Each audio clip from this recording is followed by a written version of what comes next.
All right, this is another episode of True Stories and Other Damage. We are in the Ontario, California at the 2017 American Judo and Jiu-Jitsu Federation National Convention. And sitting here with me is Jorge. Jorge, how's it going? Hey, everything good. So my name is Jorge Mendez. I am from Costa Rica, and I have a martial arts school in Costa Rica. The name of the school is Warriors. But within Warriors, I have a jiu-jitsu school, which is called Bushi Kodenkan Dansan Ryu, Costa Rica. So I'm glad to be here. Awesome. Nice to have you here. So you and I have been friends on the internet, but not in person. Yes, so this exactly. is a nice. This has been a good introduction. Yeah, first time we see each other face to face. Yep. And we got to go to the mall with Matsushita Sensei today, which was awesome. Yeah. So let's go back to the beginning. How long have you been doing jiu-jitsu for? Oh, I got my black belt on '96. Out of Ramon Dono Ancho from Kodenkan, Costa Rica. And would you take a step back there too and talk about Ancho a little bit, because he's one of those mythical Danzan-Ryu guys. Yeah.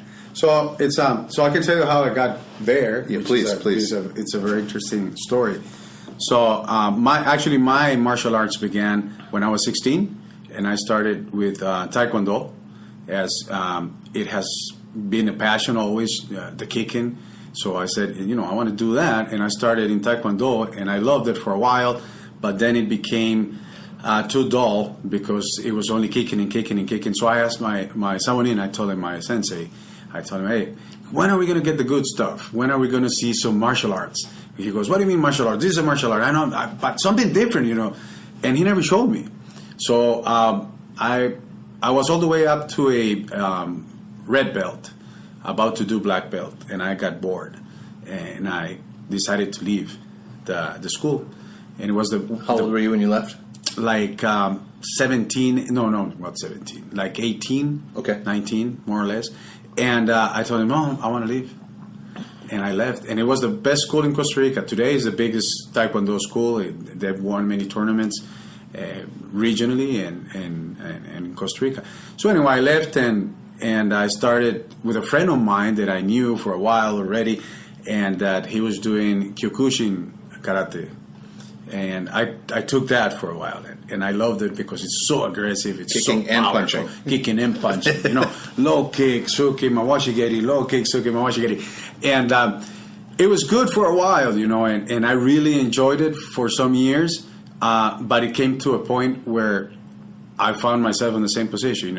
It was basically what I call super limited style of fighting. And I asked him the same question, you think we can do something else?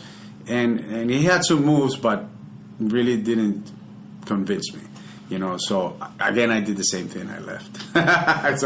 and I started looking for other options within Costa Rica. And I went to various dojos and never got what I wanted.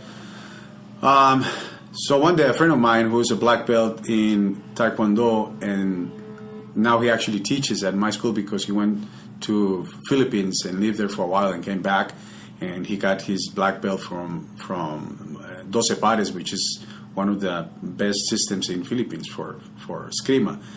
He tells me, hey, Jorge, have you visited the Hawaiian guy over by the U.S. Embassy? And I said, you know what, I've heard of him, but I've never actually dared to go there, And he goes, man, you should. And I said, yeah, I think I should. So I thought it for a while, maybe not for a week or something like that. And I said, I'm going to go. It's very hard to start something brand new, especially a martial art. I mean, so generally either somebody introduces to you the art or invites you to do the art.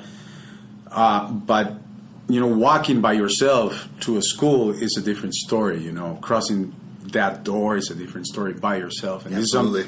This is something that I tell all my students when they do that, I recognize that courage for just doing that on their own. You got to have courage to do that. So anyway, I did, and so I go, and as I'm getting to the place, it's on a second floor. There's some stairs that you got to go up, and as I enter the only entrance to the dojo, which are the stairs, immediately my friend, immediately I felt something there. Immediately, and I go, oh my God, what is this? I was like, I got shivers and everything, and I go, what's going on? And as I go up on the left side, I can never forget this, because on the left side, I look, and there's this bunch of pictures, black and white pictures, of him and many other martial artists, famous martial artists. So as I go up the stairs, I keep seeing these pictures of him, and I'm going, well, what is this? You get pictures with Bruce Lee and Santo, Superfoot Wallace, all of these, that celebrities of the time. You're aging us right now by yeah, picking those I know, ones out. I know. But I like it. This is a historical story. All the center people will know what we're talking about. Yeah, exactly. But anyway, so as I go up, I keep looking at this. Finally, I go up to the reception area, and there is Sensei Sandai, his wife, who is Costa Rican, and she's there on the counter.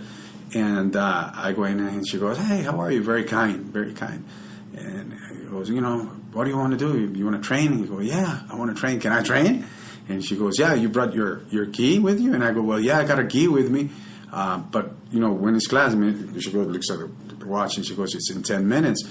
You might as well go change. Class is about to start. And I said, okay, good. And just like that, yeah, just like that, go change. Wow, so...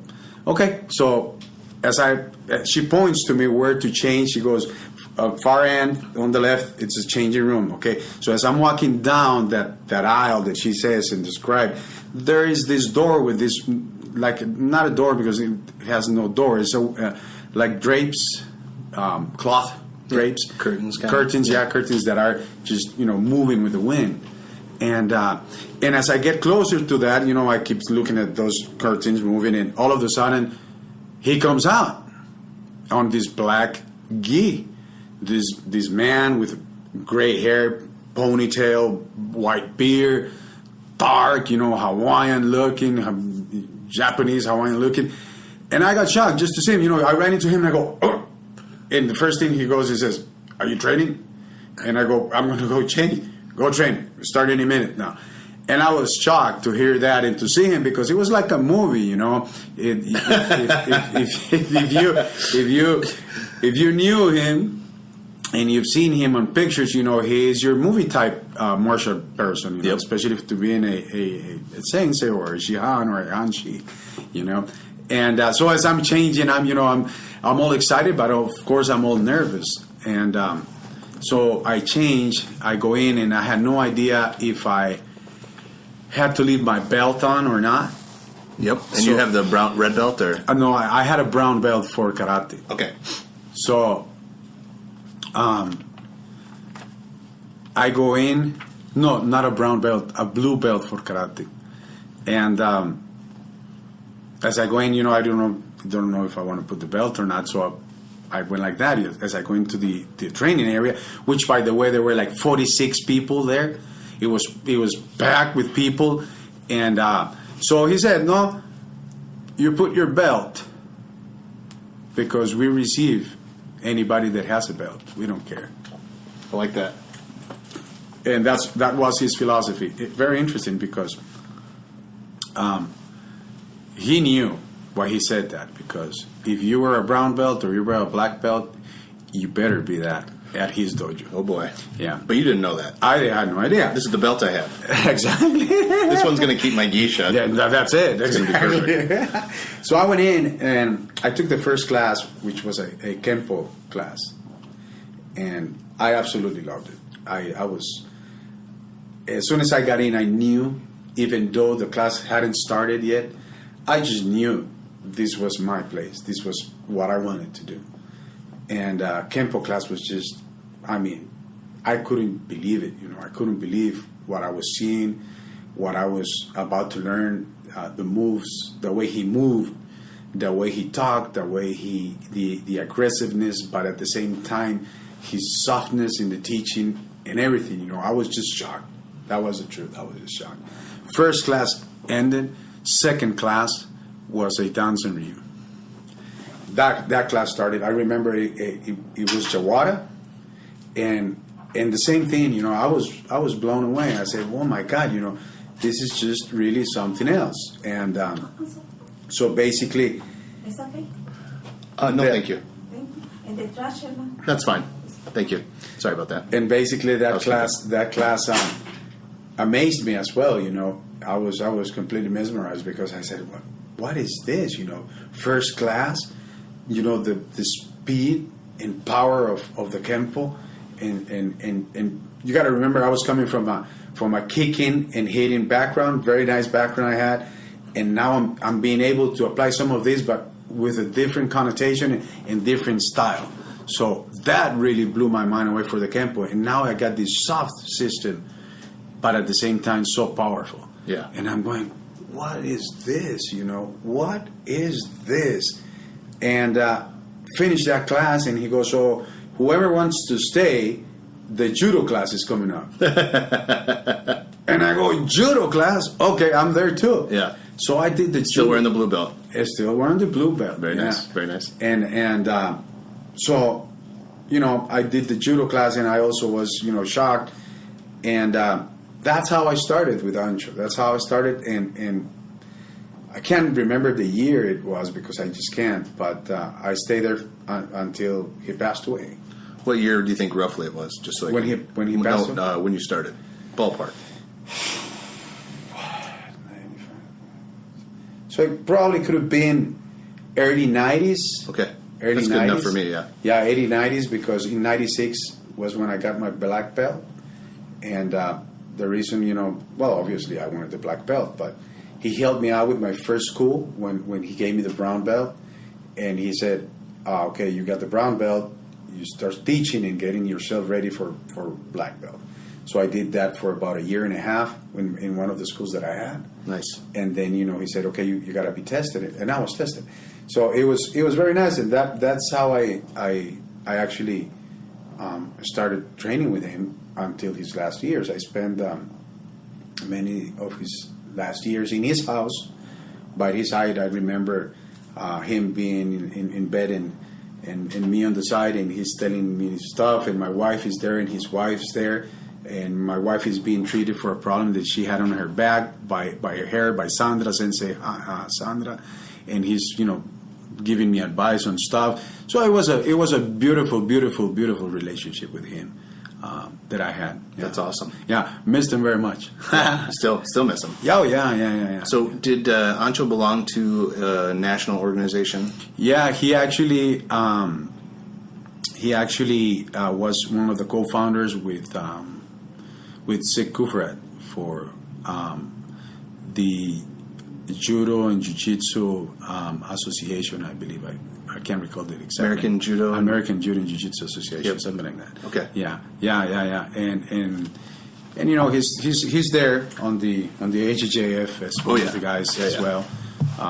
But yeah, very, very nice. And he was the founder of the Korenkan Hambo Costa Rica, so that's Is that another organization? that's his school. Okay, what is it called? Korenkan Hambo Costa Rica. Nice. Yeah. Who is that school still open? It's still open. It still belongs to the senior student, which is Moises Munoz, and he is also part of the AJJF. Awesome. Yeah.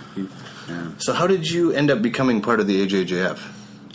Are you a part of the AJJF? Yes. My school is an allied school. Okay. And that's another very interesting story because I tried before I actually did everything and got into the AJJF. I tried for a while to get in, but with no luck.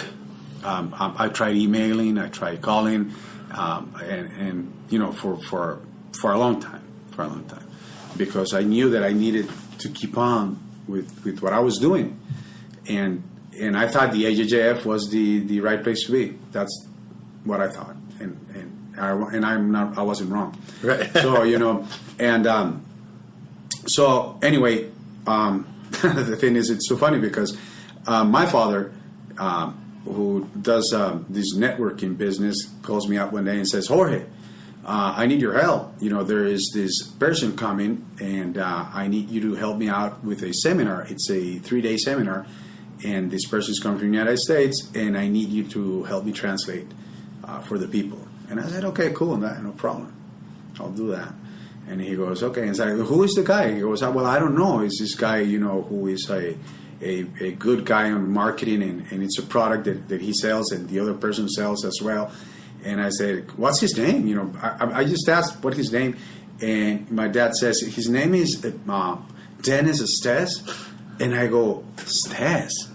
If you're in downtown Rio, Estes is awfully familiar, I go, Estes, that's not your normal average last name, especially if you're doing jiu-jitsu, So I said, do you know this guy? And he goes, well, not really, I know what he does, and, he's in this line of business. And he goes, but I'll send you his bio. He sent me his bio. So, I'm really looking forward for that email with his bio, and finally comes in the afternoon, and I'm looking at it, and I read the first part, and the second part says, President of the American Judo and Jiu-Jitsu Federation. Amazing, my friend, amazing. I was just shocked, and I go, no, this can't be happening. This is unreal. Awesome. Yeah. So, as I'm looking at that, I said, no, I gotta Facebook him. And so I looked, and I found him. So I sent him a message, I said, listen, my name is Jorge Mendez. I am a black belt from Ramon Lono Ancho. I hear you're coming down. Love to meet you. I'm going to help my dad on this or anything you need. I've been trying to contact somebody from that organization, and you're not, and now you're coming. I was super excited. Absolutely. Yeah. So finally he came down. I met him. We sat. We talked. During the seminar, it was funny because I was translating, but he Estes, and Professor Estes, into his jiu-jitsu world, he uses jiu-jitsu everywhere for everything. And during this seminar, he was using jiu-jitsu to describe some ideas and some thoughts, and he was requesting me to do some yawaras with him and some stuff. And I took it sort of like a test to see if I knew, or I was, just making all of this story up. And I guess, I did something right. Yeah. And so he believed in me, and that's how I got into the AJJF. What year was that, do you think? That was probably 8 years ago. Right on. No, 8 years ago. Yeah, because I got all my 2009. Yeah, I got all the things in my AJJF school highlight certificate. So it was 8 years ago, and that's how I got here. That works out well. Yeah, and I was super happy, and it's too hard for me to come every year. Last time I was here, and it was my first time, I think it was 5 years ago or something like that. Okay. It was in Sacramento when we did the convention, but I was just blown away by the convention and super excited. So this time is my second time here, and I'm loving it. A bunch of great people. It's a nice, big martial family. It is very nice. So how have you had other professors come down from the AJJF? Yeah, I've had Professor Colton, Professor Hutchkin, and Professor Estes. They've come down 3 or 4 times already to train there and give a nice seminar. Well, to be fair, I mean, if we're asking them to come to Minnesota or asking them to go to Costa Rica, I imagine it's much easier to get them to come to Costa Rica than it is. I mean, it's only 40 below today. You should come up to Minnesota. It's gorgeous up here. I don't think so. We have whiskey. Okay. We have whiskey. Okay. Yeah. So they've been down there, and also other people like Tim Merrill. Nice. Yeah, he's been there. Dan Vaca has been there. Tom Ryan has been there, but not visiting, not really training. But eventually he'll come down. Who else? A couple of other people. Lynn, black belt. Can't remember. But Nice. I've gotten some nice people. I'm coming. I don't know even if I'm not invited, No, I'll be there. You don't need an invitation. Just So go. tell me about yours. Have you had one school the whole time, or have you had on again, off again schools that you've run? No, I ran one for a while until they broke in and stole everything. So Okay. so I had to close it. And so I opened this school, Warriors. Actually, basically the same time that I was trying to get into the federation, or that I was having conversations with Professor Estes. Actually, it's funny because you look at the pictures from that time, and my school was basically empty. There was just the tatami, and that was it. I was starting, and so no, the previous school, yes, they broke in. I got out, and then I put this one, and I've had it for 8 years. Very nice. Yeah. So what? And you said you have other styles that get taught at your school as well. Yeah, we get the eskrima from a good friend of mine that was over, like I said, over in the Philippines. Lived there for a year and something, almost 2 years. Lived with Doce Padres master. What was his name? I can't recall his name right now. But he lived there with the family. So he came down, and I said, yeah. More than happy to. I love getting hit with sticks. Let's do this every day. You know? And so he has class there. Also, I have the Tansodo World Federation representation there in my dojo as well. So I have a sensei for that as well. So they teach also that for kids and adolescents, and so it's good. And my wife also, she teaches yoga and Pilates. Nice. So we have that, and then besides the Dansan Ryu, we teach kickboxing and MMA. Excellent. Do you have any active fighters out of your gym? We used to, yeah, not anymore. Not for this year or the last year, but for about 5 years we had very active fighters, and we were fighting. But to be honest with you, I don't like that. I hate waiting to fight. I hate all of this process. It's not my type of thing. Never liked it. So I'm better like that. Nice. And do you have any competition experience? Yeah, I've well, in Costa Rica, there was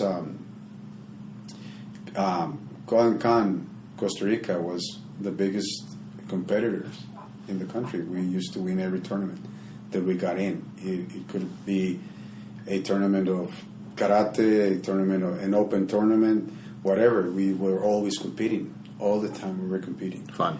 And I had at a point in time, I was back and forth from Costa Rica to in Arizona. So I had the opportunity to, my MMA exposure was in Arizona. And so I had that as well. So, kind of worked out nice. Yeah. And at the end of the day, what I do is what I think I can do a little bit good, which is punch and kick, throw and the ground game. Yeah. Along with all the Dansan Ryu movements and everything that I've learned. So it works out good.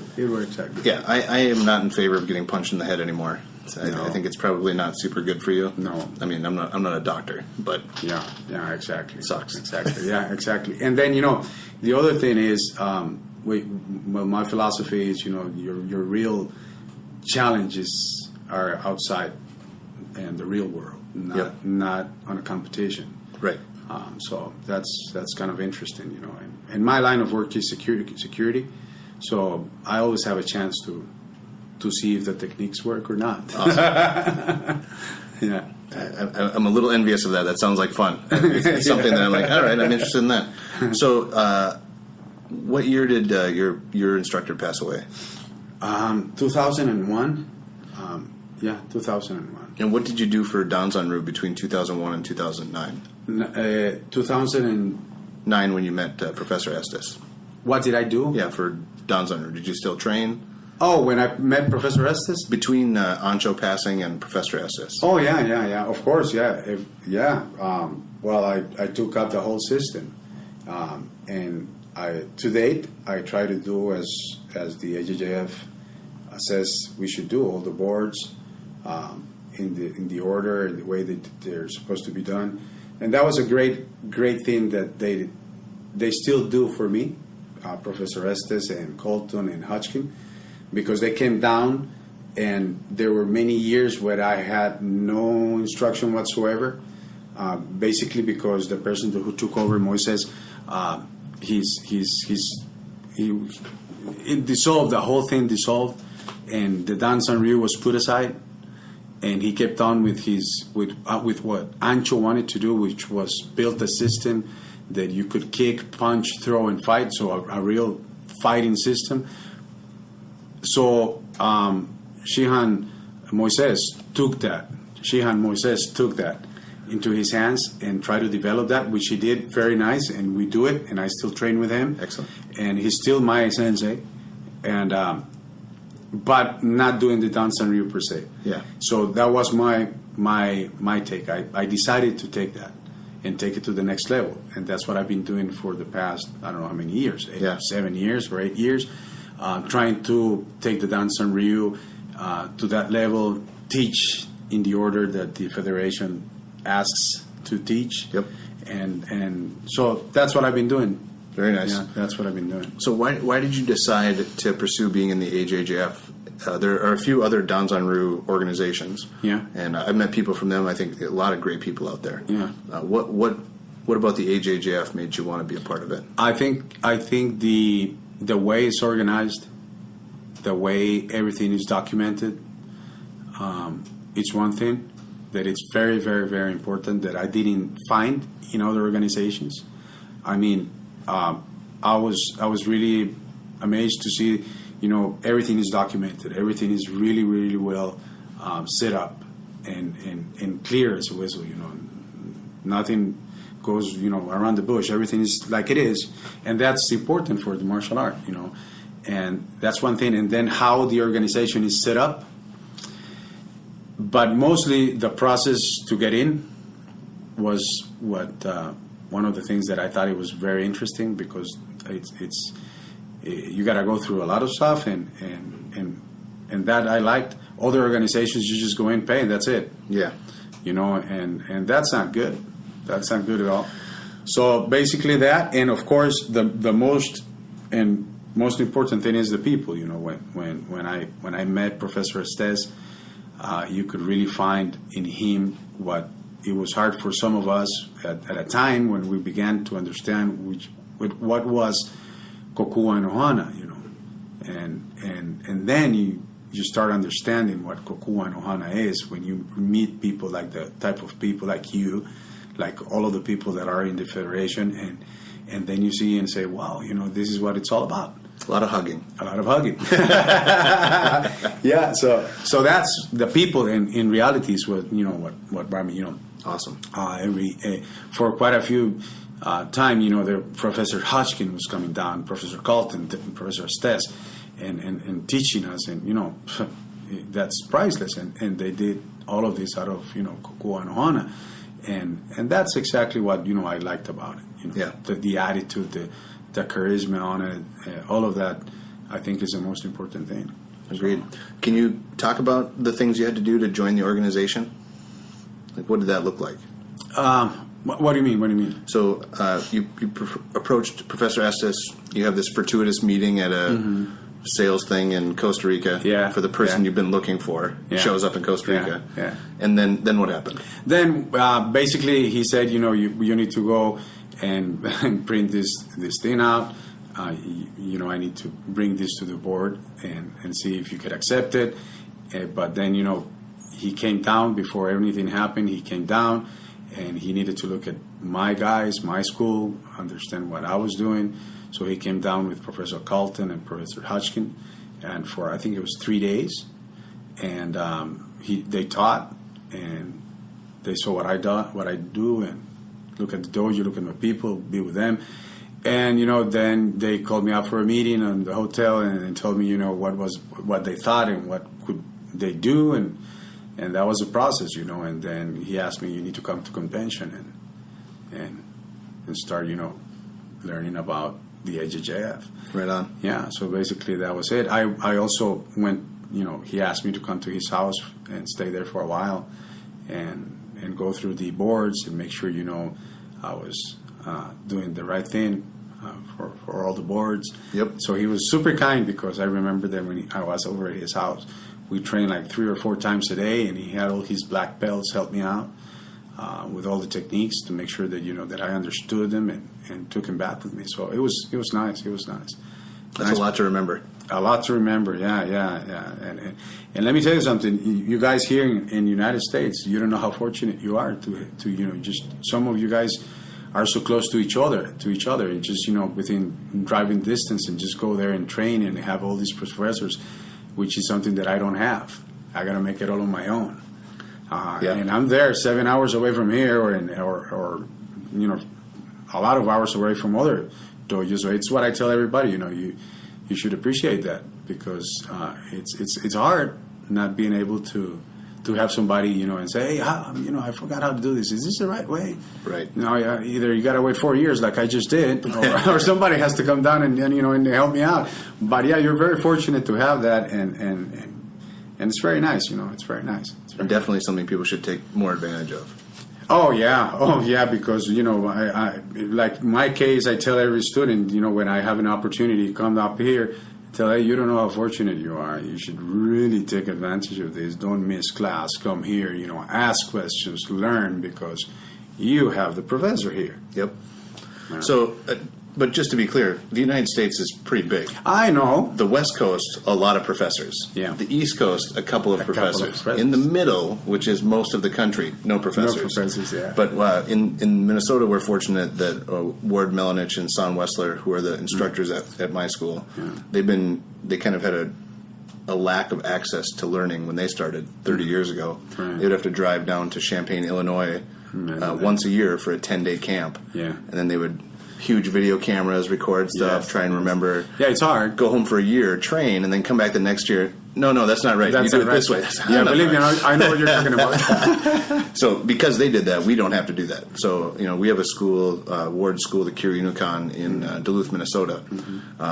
Sometimes there's 10, 12 black belts on the mat on a Friday night black belt class, and that is, I've never seen anything like that in my life. Wow. And I definitely go out of my way to make sure I'm there every chance I can. Yeah, of course, yeah.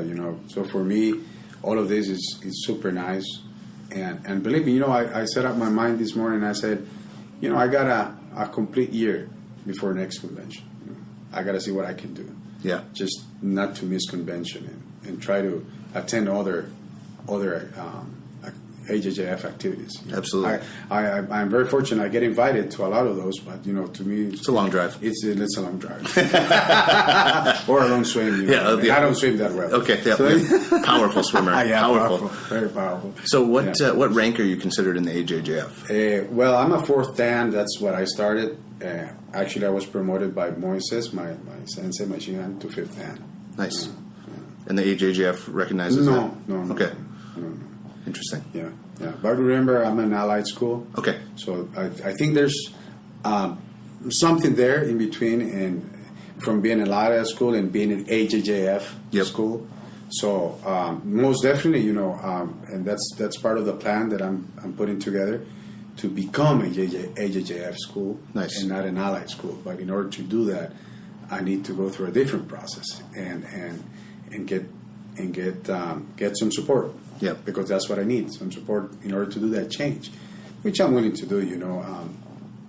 I'm willing to host people in my house for 15 or 1 month and stay there and help me out. So Before you say that, you should know there are lots of people who are just going to take you up on that. That's what I'm saying. Okay, right now. I mean, you did that's it here what today. I'm saying. You did it here today. It's your own fault. Hey, that's the only way that I can get it. But they can only be here during the rainy season. Yeah. So how many students do you have in your school? Danzan Ryu, I have active 37 right now. I've gotten I've gotten to have like 45. Awesome. Do you have a kids class for Danzanru? I have a kids class. I only got it just started, 4 kids. That's it, and it's growing. It's growing because that's the future, right, of the school as well. Yep. So that's just in Danzan Ryu. The overall amount of people in my school is 120 something, close to 137, counting my wife's students. Excellent. From Pilates, and so what became as a hobby or as a passion with 5 people grew all the way to this amount of people. That's nice. Yeah. So are you expecting a break-in again soon? Yeah. Not anymore. You're in security now. You'll be fine. So what types of things do you want to do with your martial arts career as you move forward? Well, one of the first things I I'm doing right now is creating a Dance and Ryu, Costa Rican Dance and Ryu Association. There is none. Okay. Are there other Danzan Ryu schools in Costa Rica? There is one from the AJI, Okay. but and then again, he's a black belt from Ancho, but he decided to go to that one, and there's me. That's it. Okay. So I'm deciding to. It's already done. It's being done. So that's the first thing I want to do for Dance and Ryu. Awesome. It's continue that, and hopefully when I get black belts, they can go in and have their own dojos, and at a point in time make a Costa Rican Federation of Dance and Ryu Jiu-Jitsu. Awesome. That's what I want to do. But the first thing that I want to do and continue doing is what I think Professor Ancho wanted, which was to promote the Dance and Ryu in Costa Rica and in the area. Awesome. And that's what I'm trying to do. Pick up what it was there and use it the best way I can and improve it in any way I can. And I believe that's what I've been doing for the past 8 years since I started this.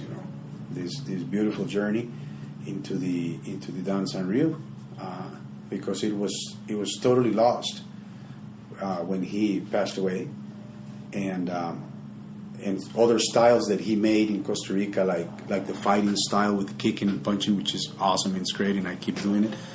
But the Dance and Ryu per se was lost, totally lost. So what do you like about Danzan Ryu?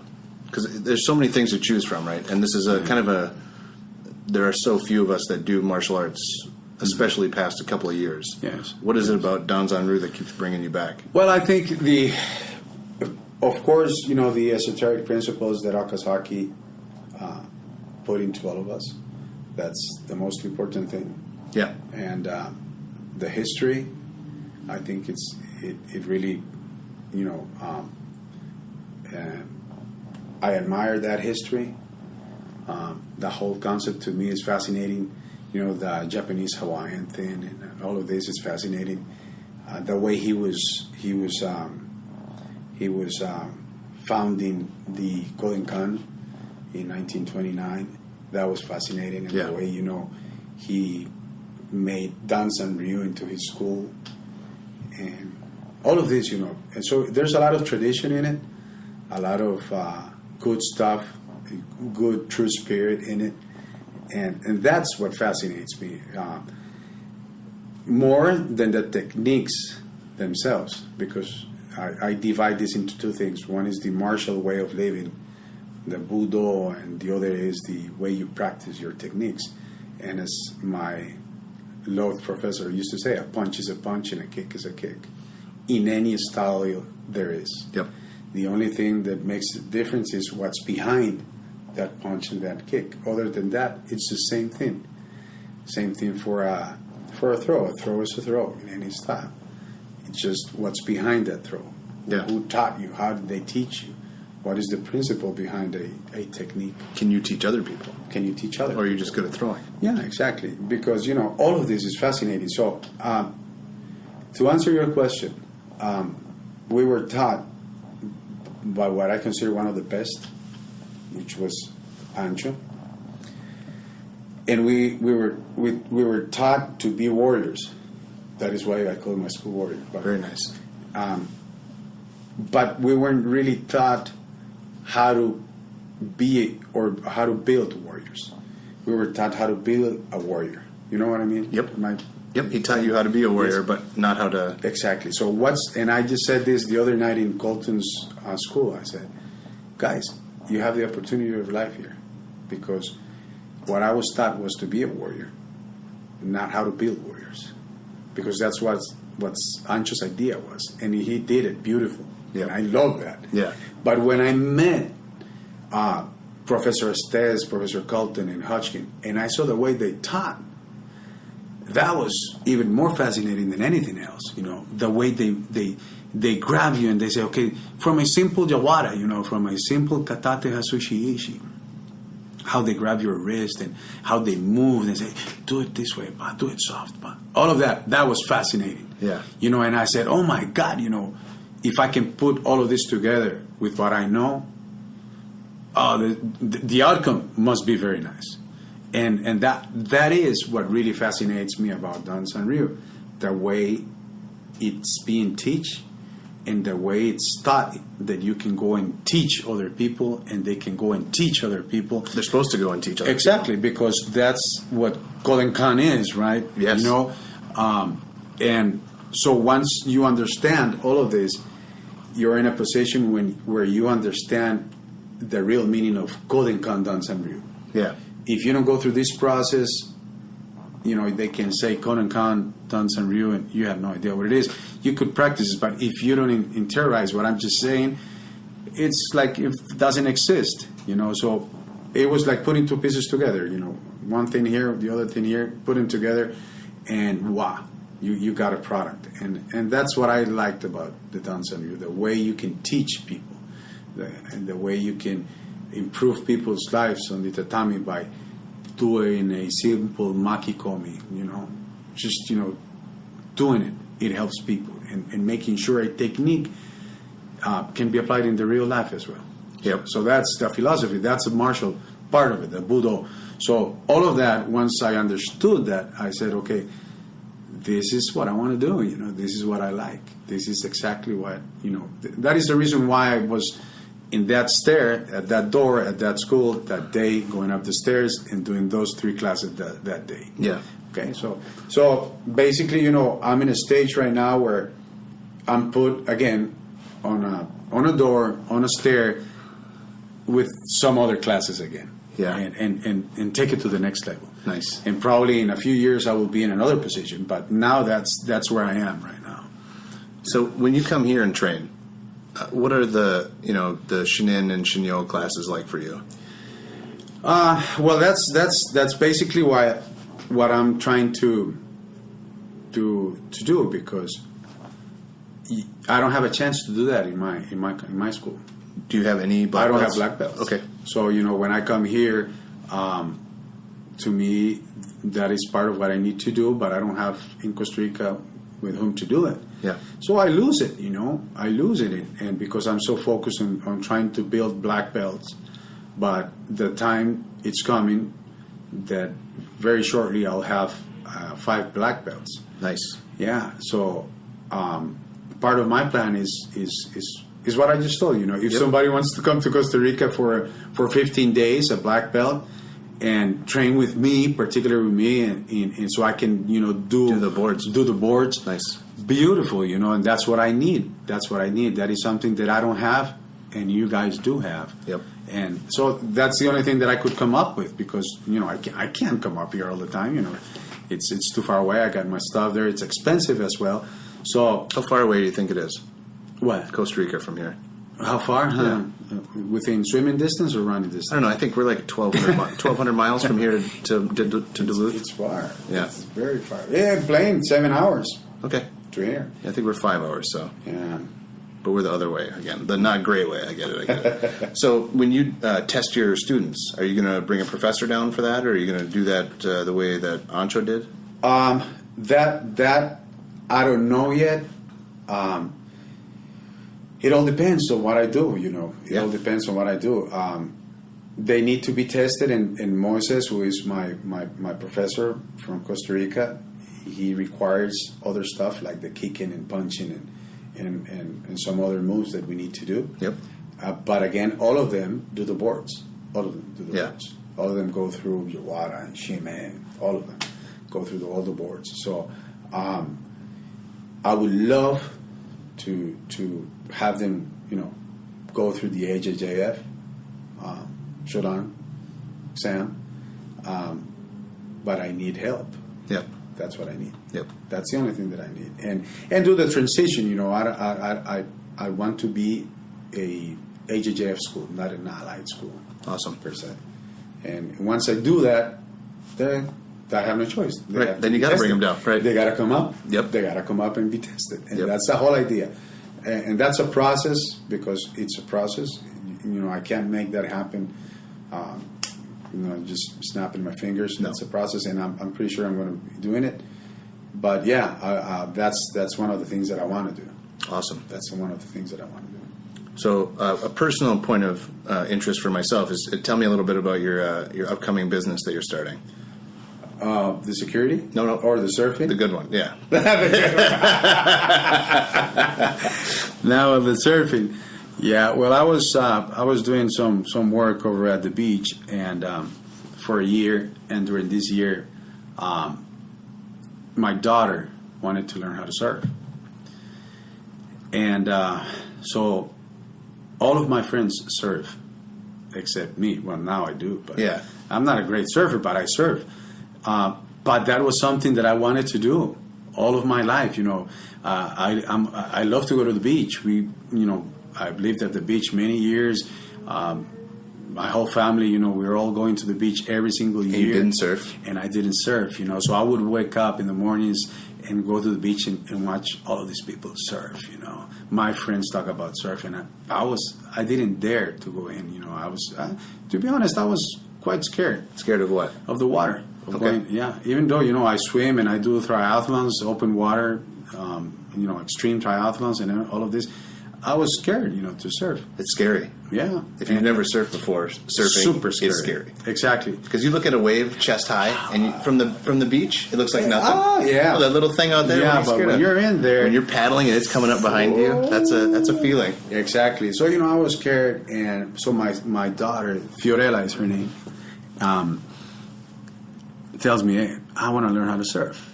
And so I talked to a friend of mine, a pro from Jaco, and Alonso is his name, and he trains over at American Top Team now from Costa Rica. Nice. Yeah. He trained with me, and that's a different story. But he actually, he's there in American Top Team training now. So she started surfing. And one day, this good friend of mine, Alonso, says, Sensei, how about you? And I go, how about Oh, no, I me? I go, no. Sensei don't surf. No, Sensei don't surf. You go, you stay there. No, so he said, come on. I got a board for you. I got the perfect board. Let's go in. So we did. We went into the water. In Jaco. In Jaco. Nice. That's a nice break, though. Yeah. And it was in the afternoon, and my daughter was there with us. So believe me, my friend, having my daughter beside me on a board on the ocean, on a sunset, surfing, it's priceless. Yeah. I mean, what I felt that day, I said, oh my God, this is just amazing. This is just too much. How old were you when you surfed the first time? This was like 3 years ago. Okay. You waited too long. Way too long. Yeah. Way too long. So this is why when I go there now, I don't get out of the water. Right. I want to catch up. So cool. Yeah. So my daughter, she's already tired because she's been surfing all afternoon, and she decides to leave the beach. And my wife, Marcela, my beloved wife, is in the beach waiting for us. So she goes, my daughter, and they decided to go home. And I stayed with Alonso.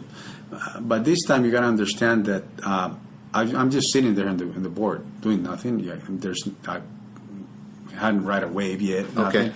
And I'm just there talking to Alonso, and Alonso's just saying, "Wait, Sensei, I'm going to tell you, you start paddling, I'll push you a little bit here, and when I tell you, I'm going to scream, get up, you get up, and you already know how to do that, and you just get up." And I said, "That isn't. I don't think so." Anyway, we're talking, and Were you on a longboard? On a longboard. Right. And anyway, sunset comes, beautiful, and it sets, and it's already dark. Listen to this. This is my first experience with the surfing. It's dark, and all you can see, and Jaco is the little lights on the beach, Yep. or the houses, right, and the hotel. And I'm very scared. It's night, and I can feel the waves coming in and down. But you can't see them anymore. I can't see him anymore. And here's Alonso, and he says, "Sensei, get ready because I think your wave is coming." I go, "What?" He goes, "Get ready." So he goes, come on, get ready, chest in. Start paddling, Sensei, start paddling. And all of a sudden I feel, that big wave coming out. And he goes, Sensei, get up. I got up, my friend, and all I felt was this drop. Big drop. And all of a sudden, I'm riding the wave. So cool. At night. It was amazing. And I could hear Alonso screaming on the back, and I'm just heading to the beach all the way. Yeah. Yeah, he got out, I got out. We started walking because we were on the far end, on the south of the beach, and my house is on the middle of the beach. So we started walking, and it was a great experience. And ever since, that day I said, no way. So after that inspired me to put this company that it's called. It's not out of coincidence, but it's called Kanaloa, which is a Hawaiian name for the god of the ocean. And I named it Kanaloa Surfing Costa Rica. Nice. And I'm putting together that business. It's already happening. And it's a small school, but I'm fortunate to have the best surfers helping me out at the beach. Nice. Yeah. So it's. Is there any way to do jiu-jitsu in Hako? Yes. Besides the beach? Yeah. There's. It's picking up. I was since I have a house there, so when I go, I got some friends, including Alonso, who he was training with me, and some other friends that show up and train. And there's a big group of people that do Brazilian Jiu-Jitsu as well. So it's picking up. Awesome. Yeah. I can't wait to go there as well. You should. So I learned how to surf on Lake Superior. So I don't know if you know about this. No, I but don't. Lake Superior is 300 miles long and 150 miles wide. And when the wind blows just right, it stirs up that lake. And when the wind dies, we get a swell. Wow. And once every 10 or 20 years, you can get head high, certain spots break. But beautiful. you can also, there's a 5-mile beach in Duluth, and it's got a huge sandbar on it, and the waves come in pretty random there, and you can catch nice breaks. Wow. But the water is 35 to 38 degrees Fahrenheit. Not nice. So you're wearing a 6 millimeter wetsuit, hood, gloves, booties. No. So my friend came back from Hawaii. He lived there for a while. He brought a board back, and he's like, bro, you can surf here on Lake Superior. And he's telling me about it. I'm like, cool. I went and watched him once. I'm like, wow, my mind is blown. I've lived here for 30 years. I didn't know about that. So, wind came up. I went up, had my board. It was during the week. Nobody else is there. Longboard. I've never paddled into a wave, much less a 20-knot wind blowing in. To create this, I didn't know you waited until the wind was over. Right. So I got in and I started paddling. Like, boom! I'm getting my ass kicked. Right, and water's going to my suit. And I get flipped up, and then I get held down on the bottom a little bit. And I was wearing a scuba diving wetsuit, which has different parts. So the water went up inside, freezing cold. I can see the sun. I'm kind of floating, like this is how I die. And then I came out of the water, and go on the board. Tips broke off the board. I'm laying there in my wetsuit like a dead seal. The guy comes up. He's like, "You all right?" I'm like, "Yeah, I'm all right." He's like, "Come with me." Shows me how to get past the break. Goes out. I caught a wave on my knees, kind of. Nice. My first wave ever. Murder. So good. So yeah, good. it's fascinating. The world. So much warmer in Costa Rica. Oh yeah. I cannot picture surfing in cold water. I got to get you up there. It'd be great. Just so you can say you did it. Yeah, well, that's good. Yeah, but my idea is, you've been there. The water is beautiful. You go in and you enjoy the water. Because it's so refreshing, it's not freezing cold, and it's just perfect. You can wear swimming trunks, swim trunks, and that's it. That's all you need. But I've gotten the opportunity to be on the water now many times, and I love it. I love it. Awesome. Yeah. Well, anything else you want to cover on this? No, I think it's a great conversation. Yeah, great. Thank you very much. And what is do you have a website for your jiu-jitsu school? Yes. What is it? It's Bushiko and Cantan San Rio, Costa Rica. Okay. That's very simple. So it's Bushiko and Cantan San Rio, Costa Rica. You Google it and it'll come up. My webpage. And is your surf shop on the same page? No, my surf shop is in another. It's called Kanaloa Surfing Costa Rica.com. Excellent. Yeah. And we look forward to getting you up into some 60 below zero weather up in northern Minnesota sometime. Just so you can say today. I will. All right, brother. Thank you very much. All right. Thank you.